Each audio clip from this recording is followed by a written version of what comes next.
Il y a des lieux où le temps ne suit plus sa course. Imaginez-vous, je me trouve dans une salle, une lumière blanche sans chaleur, des murs lisses, le bleu-vert du papier où les instruments chirurgicaux sont posés, un silence troué par le souffle des machines, en rythme, le cœur qui bat. Au centre, une femme endormie sous l'anesthésie. Le corps étendu sans bouger, le mouvement lent du ventre qui se gonfle d'air, puis se dégonfle encore et encore.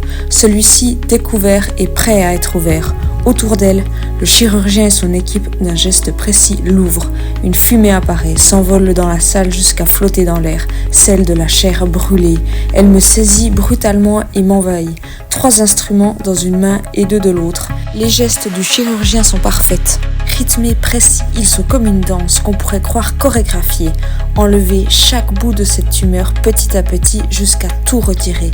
J'étais là, en retrait, présente sans agir, mais profondément remuée. J'ai regardé sans détourner les yeux, j'ai senti chaque minute s'étirer, j'ai entendu le silence peser plus fort que les mots.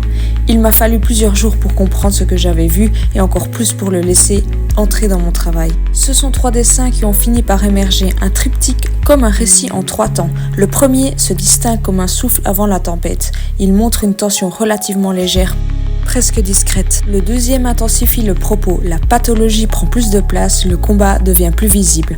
Le troisième dessin, enfin, donne toute la place à la maladie, à la lutte intérieure et extérieure jusqu'à saturation. Chaque centimètre de ces œuvres sont le fruit d'un travail lent et minutieux, composé de milliers de traits répétés. Ce geste répétitif long, parfois douloureux, fait écho à la patience, à la rigueur et à la précision du geste chirurgical. La forme du dessin est volontairement abstraite, tout comme peut l'être la maladie elle-même. Diffuse, insaisissable, parfois invisible jusqu'à ce qu'elle se manifeste pleinement. Cette abstraction permet de laisser place à l'interprétation, à l'émotion, à l'imaginaire de celui ou celle qui regarde. Ce projet est à la fois une réflexion sur le corps, sur la fragilité de nos existences, mais aussi un hommage à celles et ceux qui luttent pour la vie. C'est également une manière de transformer la douleur en mémoire et la mémoire en création.